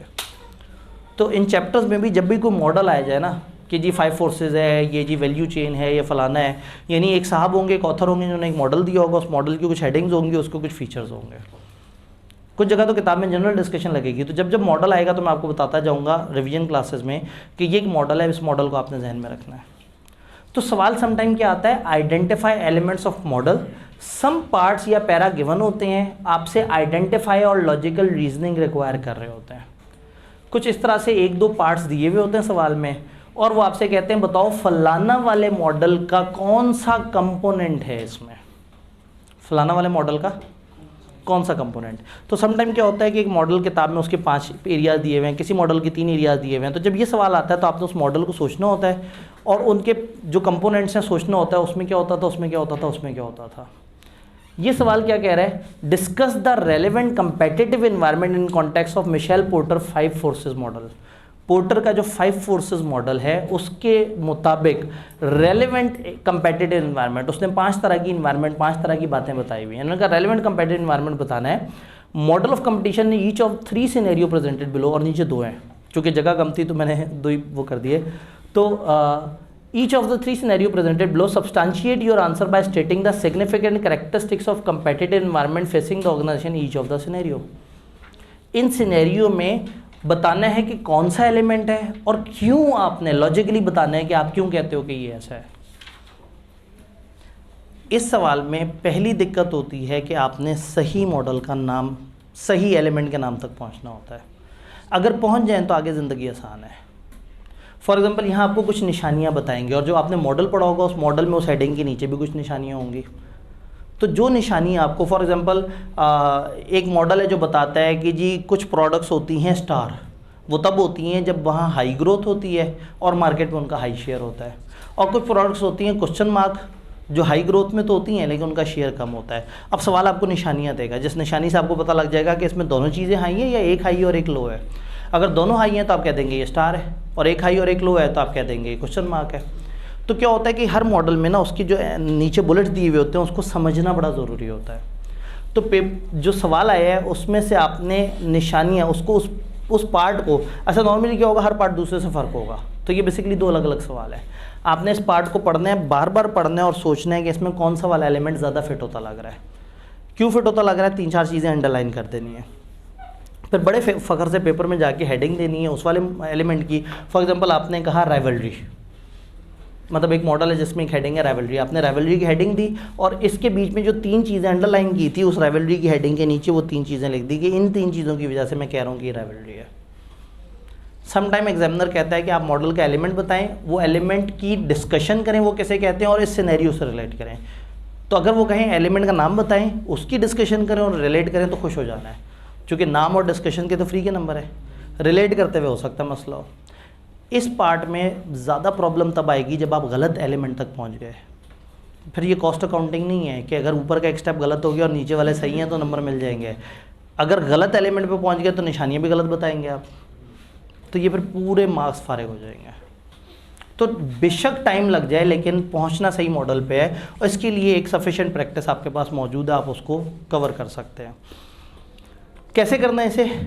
Give part wise heading of relevant element. आपने पार्ट 1 और आगे लिख दिया for example rivalry, part B for example आगे लिख दिया थ्रेट ऑफ न्यू सब्सटीट्यूट, जो भी उस मॉडल की हेडिंग है वो लिख दी। और उसके बाद क्या है, under each heading right the feature of that element you saw in question by proper referring it. आपने क्वेश्चन में जो वो देखा, जिस फीचर की वजह से आपको लगा कि ये वो एलिमेंट है, आपने वो वाले फीचर्स बीच बीच में से उठा के उन हेडिंग्स के नीचे बुलेट्स बना के लिख देने हैं। तो इसका सिनेरियो वाला सवाल लॉ के सिनेरियो वाले सवाल जितना मुश्किल नहीं होता। लॉ के सिनेरियो वाले में क्या होता था, आप पहले बताते थे लॉ क्या कहता है, फिर कहते थे ये सिचुएशन में क्या कर रहे हैं, फिर बताते थे सही हुआ या गलत हुआ। यहाँ वो चक्कर नहीं है, यहाँ एक दफ़ा दिमाग इस्तेमाल करके हेडिंग तक पहुँचने की दिक्कत है, बाकी सारा माल आपको सवाल के अंदर से मिलेगा। हेडिंग दी और बीच बीच में से जो जो फीचर आपको ऐसे लगे वो आपने उसमें उठा के लिखते चले गए। फिर आता है सबसे बड़ा वाला सवाल। सबसे बड़ा वाला सवाल होता है अप्लाई द फुल मॉडल। एक बड़ी सी केस स्टडी दे देते हैं, 2-3 पैराग्राफ होते हैं, आधे सफ़े पे फैला हुआ सवाल होता है और उसमें होता है वो वाले मॉडल के एलिमेंट्स बताओ इसमें कहाँ कहाँ हैं। दिखने में लोगों को लगता है कि ख़तरनाक सवाल है, मैं ये मानता हूँ कि पिछले सवाल से आसान सवाल होता है ये अगला वाला। पिछले में तो दिमाग लगा के सोचना था कि कौन सा एलिमेंट, और गलत सोच लिया तो नंबर गए सारे। इसमें क्या होगा, एक बड़ी सी सिचुएशन है, एक बड़े से 2-3 पैराग्राफ में जनाब उन्होंने सारा वो किया है। उन्होंने कहा अच्छा जी स्वॉट एनालिसिस यहाँ पे लगा के दिखाओ। अब आपको पता है स्वॉट एनालिसिस एक मॉडल है जिसमें 4 चीज़ें हैं, strength, weakness, opportunity, threat. Port of 5 forces हो तो 5 एलिमेंट है, फलाना हो तो 4 एलिमेंट है, अलग अलग जगह अलग अलग है। अगर उन्होंने एक पूरा सवाल दिया और कहा है फलाना मॉडल के एलिमेंट्स बताओ इसमें, तो बहुत अच्छी बात है। आपने कुछ नहीं करना, अगर उस मॉडल में 4 एलिमेंट हैं या 6 एलिमेंट हैं, फॉर एग्जांपल 4 हैं तो अपनी आंसर शीट पे गए, पहले सफ़े पे एक हेडिंग दी, आधा सफ़ा छोड़ के दूसरी हेडिंग दी, अगले सफ़े पे आए तीसरी हेडिंग दी, आधा सफ़ा छोड़ के चौथी हेडिंग दी, उनके नीचे जगह खाली छोड़ दी। चारों हेडिंग दे दी आपने। अब सवाल पे आए और सवाल को पढ़ना शुरू किया। जब आप सवाल की एक लाइन पढ़ रहे होंगे तो आपको समझ आएगा ये तो स्ट्रेंथ है, थोड़ा सा आगे जाएंगे आप कहेंगे ये तो वीकनेस है, ये तो अपॉर्चुनिटी है, ये तो थ्रेट है। जो जो लाइन पढ़ के जो जो समझ आता जा रहा है आप रेलेवेंट जगह पे उसको लिख सकते हैं। बट मैं मशवरा दूंगा कि इस सवाल को बहुत ध्यान से पढ़ने से पहले एक दफ़ा जल्दी से सरसरी पढ़ लेना है। जब जल्दी से सरसरी पढ़ेंगे ना तो इमेज बन जाएगा कि किस किस्म की कंपनी की क्या बात हो रही है। फिर आपने ध्यान से पढ़ते जाना है। अब आपकी आंसर शीट पे तो पहले से ही 4 हेडिंग्स डली हुई हैं, आप पढ़ते गए, आपने कहा अरे ये तो अपॉर्चुनिटी लग रही है, वो लाइन उठाई, अगले सफ़े पे नीचे अपॉर्चुनिटी लिखा हुआ था या ऊपर अपॉर्चुनिटी लिखा था, आपने उसके नीचे एक लाइन डाल दी। चलते चलते अगली लाइन पे पहुंची, अरे ये तो स्ट्रेंथ भी और अपॉर्चुनिटी भी है, आपने उस लाइन को स्ट्रेंथ वाले खाने में भी लिख दिया, अपॉर्चुनिटी वाले खाने में भी लिख दिया। ये बड़ा मज़े का सवाल होता है, इसमें खदशा कम होता है, इसमें ज़्यादा से ज़्यादा आप एक आध लाइन मिस क्लासीफाई कर देंगे, पूरे 5-6 नंबर मिस नहीं हो जाएंगे। तो ये इस तरह का सवाल होता भी 10 नंबर, 8 नंबर, 12 नंबर इस तरह से होता है। तो दुआ करनी चाहिए कि इस तरह का सवाल है, ये नंबर भी मुफ्त के बहुत अच्छे दे देता है और एग्जामिनर को भी लगता है कि आपने पता नहीं कितनी जद्दोजहद से गुजरे हैं, जबकि आपको पहले से पता होता है कि आपने क्या करना है। Right heading of all elements of the model, under each heading right the feature of that element you saw in question by proper referring it. Her heading के नीचे वो उस हेडिंग से रिलेटेड जो जो चीज़ आपको नज़र आई है आपने उसको लिखते चले जाना है। अगेन चूँकि रिवीजन क्लास में इतना टाइम नहीं होता कि हम बहुत ज़्यादा सवालों को डिस्कस करें, तो मैंने आपको बताया कि रेगुलर क्लास के बीच बीच में मैंने कुछ सवालों की प्रैक्टिस करवाई है, उन पर कुछ टाइम स्पेंड किया है, उसको हम कट कर करके इन वीडियोस के साथ प्लेलिस्ट में डाल देंगे। और अपने जो स्टूडेंट्स ऑलरेडी पढ़े उनके पास पोर्टल भी मौजूद है, लेकिन चूँकि पोर्टल पे फिर उन्हें ढूंढना पड़ेगा, तो वो सारी वीडियोस को इकट्ठा करके चंद वीडियोस का नाम देके हम पोर्टल पे भी डाल देंगे और यूट्यूब पे भी डाल देंगे, ताकि आप किसी भी सवाल को हमने किस तरह से लेके चलना है थोड़ी सी उसकी प्रैक्टिस भी कर लें। तो ये एक सबसे बड़ा टाइप का सवाल होगा जो पूरा मॉडल आपसे अप्लाई करवाएगा, और इसको जवाब देना आसान है। आपने सारी हेडिंग देके हर हेडिंग के नीचे रेलेवेंट चीज़ लिख देनी है। फाइनली 5वीं तरह का सवाल होगा, अजीब सा सवाल होगा, जनरल सवाल। मतलब ऐसा सवाल होगा जिसका कोई पैटर्न नहीं है, जो कभी भी कहीं भी कुछ भी एक सवाल पूछ सकते हैं, उस सवाल को आपने कॉमन सेंस से आंसर करना है। हो सकता है बैठे बैठे कहते हैं कि जी आज पाकिस्तान में देख के आपको क्या लगता है कि पॉलिटिक्स ने क्या किया है, या आज पाकिस्तान की पॉलिटिक्स आज के बिज़नेस को कैसे इम्पैक्ट कर रही है। अब वो उसका कोई पैटर्न नहीं है, ये टोटल आपके दिमाग से कॉमन सेंस वाला एक सवाल है, जो एग्जामिनर बहुत मूड में बैठा था तो उसने आपसे अलग तरह से पूछ लिया। तो जो इस तरह का जनरल क्वेश्चन है उसमें सेल्फ राइटिंग करनी है, इसका कोई फॉर्मेट नहीं है। बस मशवरा ये है कि छोटी छोटी बुलेट्स इस्तेमाल करनी है। अगर आप अपने तबसरे जायज़े लिखते लिखते बड़े बड़े पैराग्राफ बना गए तो हो सकता है आप अपनी ही इंग्लिश में उलझ के रह जाए। छोटे छोटे जुमले बनाएं, एक एक बुलेट, एक एक लाइन की बुलेट जिसमें 6-8 वर्ड से ज़्यादा कोशिश करें ना हो, टू द पॉइंट। आप कहें मतलब पाकिस्तान के आज के जो पॉलिटिकल मसले हैं उसकी वजह से क्यों आपको लगता है कि बिजनेस मुतासर हो रहे हैं, ऐसी क्या वजूहात हैं। तो आप कहें अनस्टेबल डिसीजंस, कि ठीक है बड़ा प्यारा लफ्ज़ बोला, समझ जाएंगे वो। Non stability of dollar, political crisis, या ये एक दूसरे पे जो इल्ज़ाम तराशियाँ हैं और वो फिर पीडीएम, ठीक है। तो पेपर में आंसर करते हुए ना किसी भी सियासी डायरेक्शन में आंसर नहीं करना। आपके जज्बात जो मर्जी हों, लेकिन पता नहीं चेकर के जज्बात क्या हैं। चेकर कराची में बैठा हुआ है, आप पता लगे एमक्यूएम के बारे में बात कर रहे हैं, उसे लगता हो कि अल्ताफ़ भाई जो है वो, हाँ अल्ताफ़ भाई को जो मतलब बिला वजह उड़ाया गया, अल्ताफ़ भाई थे तो कराची ज़िंदा था, अल्ताफ़ भाई नहीं है तो पूरा पाकिस्तान जो है उसको जीने का हक़ ही नहीं है। हो सकता है आप जनाब वहाँ लिख दें कि कई दफ़ा तब्दीली से बड़ा नुकसान हो जाता है, एग्जामिनर तब खा जाए, वो इमरान खान का डाई हार्ट फ़ैन हो और वो कहे कि जी ये इसने। तो क्लास में शुगल मुगल अपनी जगह, पेपर में बिल्कुल सियासी नहीं होना। पेपर में जो रेलेवेंट जगह होती हैं उसके अलावा अपने आप को कहीं आइडेंटिफाई नहीं करना, अपने शहर को आइडेंटिफाई नहीं करना, अपने नाम को आइडेंटिफाई नहीं करना, अपने रोल नंबर को, अपने एड्रेस को, इवन उस दिन की तारीख को, अपने आप को मतलब किसी भी तरीके से ऐसे कोई स्पेसिफिक रेफरेंस इस्तेमाल नहीं करना। तो इस तरह का जो अननोन सा सवाल हो, अनदेखा सवाल हो, अजीब सा सवाल हो, नया सा सवाल हो, उसके लिए आपने नहीं सोचना कि सर ने क्या तरीका बताया था, आपने अपने दिमाग को इस्तेमाल करना है। कोई बात नहीं, 4 जगह फॉर्मेट बता दिया तो एक जगह अपना दिमाग तो इस्तेमाल कर ही लेंगे। बस अपने दिमाग में भी मशवरा ये है कि आपने क्या करना है, छोटी छोटी बुलेट्स, छोटे छोटे से जुमले लिखने हैं ताकि आप ज़्यादा जल्दी ना पकड़े जाएँ। कोई 6ठी-7वीं बुलेट में जाके पता लगेगा कि बच्चे को कुछ नहीं पता। वो अगर आपने पहले ही पैराग्राफ दे दिया ना तो वो पढ़ते साथ ही समझ आ जाएगा कि नीचे के 4 पैराग्राफ में इसने जो लिखा होगा। तो इसलिए कुछ अजीब सा सवाल भी आ सकता है, ज़रूरी नहीं 4 हो, लेकिन most probably paper would be a mix of. आपके पोर्शन में ज़्यादातर एक एवरेज बनती है कि 4 सवाल आ जाते हैं। एक सवाल टिपिकली मैंने ऑब्ज़र्व किया है कि सीधा सीधा रट्टे वाला सवाल होता है। एक सवाल टिपिकली ऑब्ज़र्व किया है कि तकरीबन इस लेवल का बड़ा सा सिनेरियो होता है। बाकी जो 2 सवाल हैं, एक आध सवाल इस तरह का होता है और एक आध सवाल तकरीबन इस तरह का होता है। अरे वाह, ये तो सारी तरह पूरी हो गई। 4 तरह का। 5वीं तरह का सवाल कभी भी आ सकता है और आ जाए तो आपने परेशान नहीं होना, जैसा सवाल है आपने उसके मुताबिक आंसर कर देना है। ये बात समझ आई? तो क्या आप हर तरह के सवाल को डील कर लेंगे? क्या आपको ये तो नहीं लग रहा कि आज का दिन तो ज़ाया होगा? एक मोटिवेशन, सिर्फ 6 दिन में सारा पढ़ना है हमने। अब 6 दिन में 1.25 घंटे के हिसाब से 7.5 घंटे, तो 7.5 घंटे में हमने पूरा मैनेजरियल पोर्शन इंशाल्लाह रिवाइज़ करना है और साथ साथ इंशाल्लाह टेस्ट भी देने हैं। तो इसके आगे जो है ये स्केजुअल फिर से आपके सामने आ जाते हैं। ओरिएंटेशन आज हमारा प्लान था, कल हमारा सबसे इम्पॉर्टेंट चैप्टर है। तो मैंने चूँकि बीच में वीकेंड इस तरह से आ रहा था तो मैंने कोशिश किया कि वीक से पहले एक इम्पॉर्टेंट चैप्टर और एक वीक के बाद इम्पॉर्टेंट चैप्टर। तो उसमें यही है कि ये चैप्टर 7 होगा, आपको वीकेंड मिलेगा, आप अगली चीज़ों को साथ साथ कर सकें या ना कर सकें, 7 को नहीं छोड़ना। 7 को अच्छी तरह से करना है और 7 बहुत बड़ा भी नहीं है।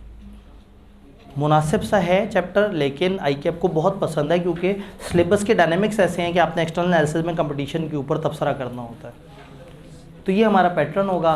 बाकी वो शुक्रिया और वो जो है वो शुक्रिया के जितने भी वो है अलग अलग वर्ड्स वो सामने लिखे हुए हैं, ठीक है। और नाम टीचर का लिखा हुआ है। मेरा रिवाइज ईमेल एड्रेस आ रहा है क्योंकि पिछला ईमेल जो है वो फौत हो गया है, और साथ हमारा टीम का व्हाट्सएप नंबर जो सर उसामा के पास है वो भी आ रहा है। मैं व्हाट्सएप पे ज़रा भागा हुआ हूँ, लेकिन मैं ईमेल्स पे आंसर कर रहा होता हूँ, और व्हाट्सएप टीम पे अगर कोई डायरेक्टली मेरे तक आने वाला सवाल है तो वो आता है और वो मैं उसको आंसर करता हूँ। क्वेश्चन आंसर्स का आपके पास मौका है। भाई कुछ कहना चाहते हैं? क्या ये पॉसिबल है कि फाइनेंस पोर्शन में थ्योरी बेस्ड आ जाए? फाइनेंस पोर्शन में 2 ऐसे चैप्टर्स हैं जो सीधे सीधे थ्योरी है। एक में थोड़ा सा फिर भी न्यूमेरिकल बन सकता है, लेकिन वहाँ एक रिस्क का चैप्टर है 13 जो प्योर थ्योरी है। अच्छा, मैंने अपने नोट्स में एहतियातन ना 13, चूँकि इतना थ्योरी था तो मैंने ना जहाँ नोट्स ख़त्म होते हैं एंड पे लिख दिया बोनस चैप्टर। एवं मारेंगे फाइनेंस वाले मुझे, चूँकि वो उन्होंने अपने तरीके से पढ़ाना होगा, लेकिन मेरा दिल नहीं मान रहा था। मैंने कहा इतनी थ्योरी अब क्या फाइनेंस वाला बेचारा इस पर काम करे, तो उसके मैंने नोट्स वहाँ पर डाल दिए हैं। अगर by the end of session आप चाहेंगे तो मैं उससे रिलेटेड अपने लेक्चर्स भी अपलोड कर दूंगा। मैंने उसके लेक्चर एक जगह ऑनलाइन में कराए हुए हैं, क्योंकि वो more of a theoretical chapter है, तो वो एंड पे देख लेंगे। तो एक वो है, तो वहाँ से थ्योरी का सवाल आ सकता है। इसी तरह से आपका जो सोर्सेज ऑफ फाइनेंस है उसमें से थ्योरी का सवाल डेवलप हो सकता है। आपसे 2 तरह की चीज़ों के दरमियान फ़र्क पूछ सकते हैं। जैसे कॉस्ट अकाउंटिंग था न्यूमेरिकल पेपर, लेकिन बीच में थ्योरी आ जाती थी कभी कभी, तो दिस कैन हैपन कि न्यूमेरिक में से भी थ्योरी आए। मार्जिन कम है उनके पास, नंबर ज़्यादा नहीं है उनके पास, तो चांसेस थोड़े से कम है। लेकिन अगेन इसके लिए जो फाइनेंस पोर्शन को फुली स्पेशलाइज तरीके से जो पढ़ा रहे हैं, जो ICAP को पिछली 3 अटैम्प्ट से एनालाइज कर रहे हैं सही से। अब अगेन जो कॉस्ट से related time value of money और बजटिंग के टॉपिक्स हैं वो मतलब मैंने भी उनको डील किया हुआ है, लेकिन जो इस वक्त प्योर फाइनेंस को स्पेशलाइज तरीके से देख रहा है उस डॉक्टर के पास जाना है। मैं घुटने का डॉक्टर हूँ, तो सर दर्द वाला जो है ना मसला वो वाला डॉक्टर बताएगा। तो लेकिन मेरी अंडरस्टैंडिंग ये है कि ICAP अगर मूड पे आए तो थ्योरी पूछ सकता है, लेकिन जितने कम मार्जिन है उसके पास शायद 4 से 7 नंबर से ज़्यादा ना पूछ सके, क्योंकि ऑलरेडी उसने एक पूरा थ्योरी का इतना बड़ा पोर्शन रखा हुआ है, और ऊपर से टॉपिक्स इतने सारे हैं कि उनके साथ पहले ही मार्क्स जस्टिफाई नहीं हो रहे। हाँ, स्टैट निकलने का शायद थोड़ा सा एज हो जाए कि उनको अब ज़रा मार्क्स की एलोकेशन। आई स्ट्रांगली बिलीव कि ICAP ने ये जो हरकत की है अभी नंबर्स के आगे पीछे करने का, वो सिर्फ एक डिसीजन करके बेहतर कर सकते थे, MCQ ख़त्म कर देते। एक पहले ही पेपर में 3 सब्जेक्ट मिक्स हुए हुए और पहले ही नहीं समझ आ रहा कि कितने मार्क्स की एलोकेशन करें, उसके अंदर 15 नंबर के MCQs। लेकिन अगर मैं ICAP को ये मेल करूँगा तो आप सब लोगों ने हाथ उठा के बदवाएँ करनी है कि MCQ से ही तो पास होते थे, ये आपने क्या किया। तो ICAP इसलिए बेचारा फंस गया है कि उसने 85 नंबर के अंदर 3 सब्जेक्ट्स के साथ इंसाफ करना है, बिजनेस, फाइनेंस और कॉस्टिंग। तो इसलिए थ्योरी के चांसेस उस पोर्शन में थोड़े कम है, बट वो चैप्टर जो है वो प्योर थ्योरी है, चैप्टर 13। और जो सोर्स ऑफ फाइनेंस है उसमें से थोड़ा सा आई एक्सपेक्ट कि वो हो सकता है कि 2 तरह के कैपिटल में आपसे कंपैरिजन करवा ले। जी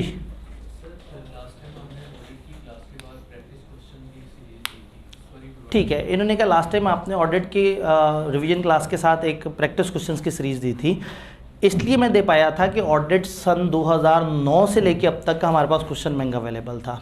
MFA का पेपर पैदा ही 3 अटैम्प्ट्स पहले हुआ है। हाँ, अब अगर हम SPM या CA फाइनल के क्वेश्चन या इस तरह से कुछ वो करना चाहें, मैंने क्वेश्चन बैंक डेवलप किया हुआ है, और चूँकि जो लोग मेरी क्लास के नहीं हैं उनके पास वो नहीं है, हमारी क्लास के स्टूडेंट्स को हमने वो फिज़िकल में भी प्रोवाइड किया था। जो ऑनलाइन होंगे उनके साथ क्या करेंगे, यूट्यूब पे लिंक डाल देंगे गूगल ड्राइव का। हाँ, यूट्यूब पे जो डिस्क्रिप्शन आ रही होती है, यूट्यूब पे जो सुन रहे हैं, जो डिस्क्रिप्शन आ रही है वहाँ में गूगल ड्राइव का लिंक डाल देंगे। आप उस ड्राइव में जाएंगे, आप एक फ़ोल्डर में पहुँच जाएंगे, उस फोल्डर में आपको सारा माल मिल जाएगा। आगे जाके मॉक भी हम उसमें डाल देंगे, जो जो चीज़ें यहाँ क्लास में आपसे कमेंट हो रही हैं हम उस गूगल ड्राइव में साथ साथ डालते जाएंगे, और फिर उस गूगल ड्राइव का लिंक आप लोगों के ग्रुप में भी डाल देंगे। आप लोगों के पास वैसे फिजिकल तो है ही, वो आपके पास इलेक्ट्रॉनिक भी आ जाएगी। तो उसमें मैंने क्वेश्चन बैंक बनाया है जिसमें तकरीबन को 85 के करीब क्वेश्चन है। उसमें मैंने 3-4 जगह से सवाल उठाए हैं। नंबर 1 सबसे आसान और सबसे रेलेवेंट सवाल है जो MFA के अपने पिछले 3 अटैम्प्ट्स में आए हैं। अब देखिए ना, अगर टोटल MFA में हमारे पोर्शन में 4 सवाल आने हैं तो 3 अटैम्प्ट्स में मिला के 12 सवाल। अब 9 चैप्टर्स में जब 12 सवाल डिवाइड होंगे तो कुछ भी नहीं बचेगा, तो हमारे पास बहुत बड़ी प्रैक्टिस नहीं है। तो नंबर 1 MFA के सवाल, नंबर 2, ICAP की किताब ने कुछ चैप्टर्स के एंड पे थोड़े से प्रैक्टिस के सवाल दिए हैं, कुछ चैप्टर के बीच में भी थोड़ी सी प्रैक्टिस डाली है, फिर मैंने वो भी इकट्ठे कर दिए। वो एक सेकंड कैटेगरी बन गई, practice question from ICAP question bank, ICAP study text. फिर इसमें तीसरी तरह के सवाल हैं। ये पेपर में कुछ डाटा कैफ के जिस पेपर से लिया गया है, एक मरहूम पेपर BMBS, उसमें जो जो टॉपिक इससे कॉमन थे उसमें जो सवाल आए थे मैंने वो भी डाले हुए। फिर चौथी चीज़, इसमें चैप्टर 7 और 8 मेनली ड्राइव हुए हैं CA फाइनल के SPM पेपर से। फिर मैंने SPM के पेपर में से उसमें पिछले 15-16 साल से जितने पास पेपर्स आए हुए हैं उसमें से भी आपके रेलेवेंट चैप्टर्स के सवाल इकट्ठे कर दिए। तो अब क्वेश्चन बैंक में हमारे पास 3-4 तरह के सवाल हैं प्रैक्टिस के लिए, बट मैं सजेस्ट करूँगा कि जब भी आपने प्रैक्टिस करनी है तो पहले MFA के जो असल में सवाल आए हैं उससे प्रैक्टिस करनी है, ये आपका एक्चुअल लेवल है।